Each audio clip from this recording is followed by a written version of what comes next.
Budget ದಿನವೇ ಕಾಂಗ್ರೆಸ್ ತನ್ನ ಆಕ್ರೋಶದ ಅಲೆಯನ್ನು ಹೊರಗಾಗ್ತಾ ಇದೆ. ಬಜೆಟ್ನಲ್ಲಿ ನಮಗೇನೂ ಸಿಕ್ಕಿಲ್ಲ, ಕರ್ನಾಟಕಕ್ಕೆ ಏನೂ ಕೂಡ ಕೊಟ್ಟಿಲ್ಲ ಬಜೆಟ್ನಲ್ಲಿ ಅಂತ ಹೇಳಿ ಕೆಂಡಾಮಂಡಲವಾಗ್ತಾ ಇದ್ದಾರೆ ಕರ್ನಾಟಕದ ಕಾಂಗ್ರೆಸ್ ನಾಯಕರು. ಈಗ ಕೇಂದ್ರ ಸರ್ಕಾರದ ವಿರುದ್ಧ ತೆರಿಗೆ ಸಮರಕ್ಕಿಳಿದಿದ್ದಾರೆ ಕರ್ನಾಟಕ ಕಾಂಗ್ರೆಸ್ ನಾಯಕರಿಗೆಲ್ಲರೂ ಕೂಡ. ಬಜೆಟ್ ದಿನವೇ ಕಾಂಗ್ರೆಸ್ ಆಕ್ರೋಶದ ಅಲೆಯನ್ನು ಎಬ್ಬಿಸ್ತಾ ಇದೆ. ಕೇಂದ್ರದ ವಿರುದ್ಧ ತೆರಿಗೆ ಸಮರಕ್ಕಿಳಿದಿದ್ದಾರೆ ಕಾಂಗ್ರೆಸ್ನ ನಾಯಕರು. ಸಾಕು ಕೇಂದ್ರದ ಅನ್ಯಾಯ, ಬೇಕೇ ಬೇಕು ನಮಗೆ ನ್ಯಾಯ ಕರ್ನಾಟಕಕ್ಕೆ ಅಂತ ಕೇಳ್ತಾ ಇದ್ದಾರೆ. ಕನ್ನಡಿಗರ ತೆರಿಗೆಗೆ ಕಿಮ್ಮತ್ತೇ ಇಲ್ವಾ ಹಾಗಾದರೆ ಪ್ರಶ್ನೆ ಮಾಡ್ತಾ ಇದ್ದಾರೆ. ವಿಶೇಷ ಯೋಜನೆಗಳಿಗಿಲ್ಲದಂತಹ ಬಜೆಟ್ ವಿರುದ್ಧ ಕೈ ನಾಯಕರು ಹೋರಾಟವನ್ನು ಮಾಡ್ತಾ ಇದ್ದಾರೆ. ಕೇಂದ್ರ ಬಜೆಟ್ ಕೇವಲ ಉತ್ತರ ಭಾರತಕ್ಕಷ್ಟೇ ಸೀಮಿತವಾಗಿದೆ, ಕಾಂಗ್ರೆಸ್ ಪ್ರಶ್ನೆ ಮಾಡ್ತಾ ಇದೆ. ಕರ್ನಾಟಕದ ಪಾಲಿನ ಬಜೆಟ್ ಚಿತ್ರಣ ಏನಿದೆ ಅದು ಶೂನ್ಯವಾಗಿದೆ, ಏನೂ ಇಲ್ಲ ಅಲ್ಲಿ. ನಾವು ಕೇಳುತ್ತಿರುವುದು ನಮ್ಮ ಹಕ್ಕನ್ನೇ ಹೊರತು ಭಿಕ್ಷೆಯನ್ನಲ್ಲ.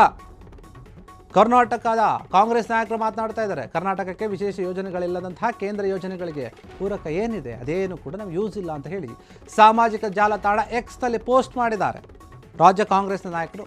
ಕಾಂಗ್ರೆಸ್ನ ಪೇಜಲ್ಲಿ ಬಂದಿದೆ, ಬಜೆಟ್ ದಿನಾನೇ ನಮ್ಮ ಕರ್ನಾಟಕಕ್ಕೆ ಏನೂ ಕೂಡ ಸಿಕ್ಕಿಲ್ಲ ಅಂತ ಹೇಳ್ತಾ ಇದ್ದಾರೆ ಕಾಂಗ್ರೆಸ್ನ ನಾಯಕರು.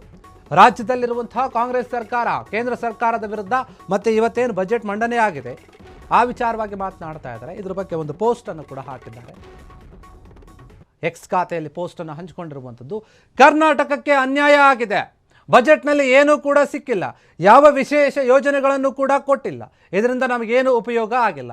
ನಾವು ನಮ್ಮ ಹಕ್ಕನ್ನು ಕೇಳ್ತಾ ಇದ್ದೀವಿ, ಕರ್ನಾಟಕದಿಂದ ಅತಿ ಹೆಚ್ಚು ತೆರಿಗೆ ಹೋಗ್ತಾ ಇದೆ, ಆಗಿದ್ರೂ ಕೂಡ ನೀವು ಯಾಕೆ ಕರ್ನಾಟಕಕ್ಕೆ ಏನು ಕೊಡ್ತಾ ಇಲ್ಲ?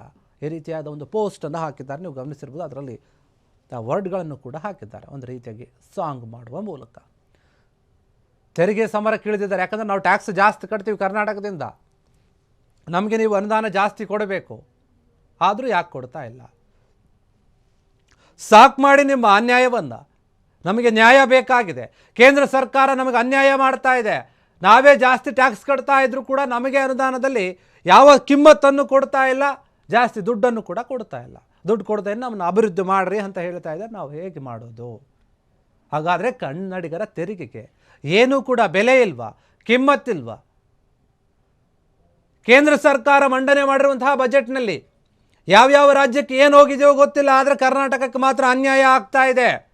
ವಿಶೇಷ ಯೋಜನೆಗಳಿಲ್ಲದಂತಹ ಈ ಬಜೆಟ್ ಏನಿದೆ ಅದು ಇದ್ರೂ ಕೂಡ ವ್ಯರ್ಥ. ಅದರ ವಿರುದ್ಧ ಕಾಂಗ್ರೆಸ್ ನಾಯಕರು ಮಾತನಾಡ್ತಾ ಇದ್ದಾರೆ. ರಾಜ್ಯದಲ್ಲಿ ಕೇಂದ್ರ ಬಜೆಟ್ ಕೇವಲ ಉತ್ತರ ಭಾರತಕ್ಕಷ್ಟೇ ಸೀಮಿತವಾಗಿದೆ,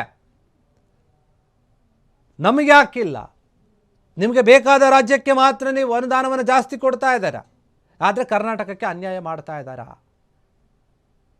ಈ ಕರ್ನಾಟಕದ ಪಾಲಿನ ಈ ಬಜೆಟ್ ಏನಿದೆ ಅದು ಸಂಪೂರ್ಣವಾಗಿ ಶೂನ್ಯ ಆಗಿದೆ, ನಮಗೇನು ಕೂಡ ಕಾಣಿಸ್ತಾ ಇಲ್ಲ ಇದರಲ್ಲಿ.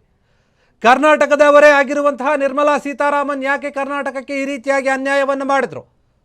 ಅವರೇ ಬಜೆಟ್ ಮಂಡನೆ ಮಾಡಿದ್ದು. ತಾರತಮ್ಯ ಮಾಡ್ತಾ ಇದೆ ಕೇಂದ್ರ ಸರ್ಕಾರ. ಇಲ್ಲಿ ಅವರ ಪಕ್ಷ ಯಾವ ರಾಜ್ಯದಲ್ಲಿ ಅಧಿಕಾರಕ್ಕೆ ಇದೆಯೋ ಅಲ್ಲಿ ಮಾತ್ರ ಚೆನ್ನಾಗಿ ಕೊಡ್ತಾ ಇದ್ದಾರೆ, ಆದರೆ ಬೇರೆ ಪಕ್ಷ ಇರುವಂಥ ರಾಜ್ಯಗಳಿಗೆ ಅನ್ಯಾಯ ಮಾಡ್ತಾ ಇದ್ದಾರೆ. ನಾವು ನಮ್ಮ ಹಕ್ಕನ್ನು ಕೇಳ್ತಾ ಇದ್ದೀವಿ, ನಿಮ್ಮ ಹತ್ರ ಬಂದು ಕೊಡಿ ಕೊಡಿ ಅಂತ ಭಿಕ್ಷೆ ಬೇಡ್ತಾ ಇಲ್ಲ ನಾವು. ಕಾಂಗ್ರೆಸ್ ನಾಯಕರು ಮಾತನಾಡ್ತಾ ಇರುವಂಥದ್ದು ಆ ಪೋಸ್ಟನ್ನು ನೀವು ನೋಡ್ತಾ ಇದ್ರೆ, ಅದನ್ನೇ ಅವರು ಪೋಸ್ಟಲ್ಲಿ ಹಾಕಿದ್ದಾರೆ, ಟ್ವೀಟ್ ಕೂಡ ಮಾಡಿದ್ದಾರೆ. ಕರ್ನಾಟಕಕ್ಕೆ ವಿಶೇಷ ಯೋಜನೆಗಳು ಏನೂ ಕೂಡ ಇಲ್ಲ. ಹೀಗಿರುವಾಗ ಈ ಕೇಂದ್ರದ ಬಜೆಟನ್ನು ನಾವು ಒಪ್ಕೊಳ್ಳೋದಿಲ್ಲ. ಕೇಂದ್ರದ ಯೋಜನೆಗಳಿಗೆ ಪೂರಕವಾದಂತಹ ಯಾವ ಅನುದಾನವನ್ನು ಕೂಡ ನೀವು ಕೊಟ್ಟಿಲ್ಲ ನಮಗೆ. ಸೋಷಿಯಲ್ ಮೀಡಿಯಾದಲ್ಲಿ ಕಾಂಗ್ರೆಸ್ ಈ ರೀತಿಯಾಗಿ ತನ್ನ ಆಕ್ರೋಶವನ್ನು ಹೊರಗಾಕಿರುವಂಥದ್ದು. ಕ್ಷಣ ಕ್ಷಣದ ಸುದ್ದಿಗಳಿಗಾಗಿ ಫ್ರೀಡಂ ಟಿವಿ ಸಬ್ಸ್ಕ್ರೈಬ್ ಮಾಡಿ, ಲೈಕ್ ಮಾಡಿ ಹಾಗೂ ಫಾಲೋ ಮಾಡಿ. ಹೊಸ ಸುದ್ದಿಗಳ ನೋಟಿಫಿಕೇಶನ್ಗಾಗಿ ಬೆಲ್ ಐಕಾನ್ ಮೇಲೆ ಕ್ಲಿಕ್ ಮಾಡಿ.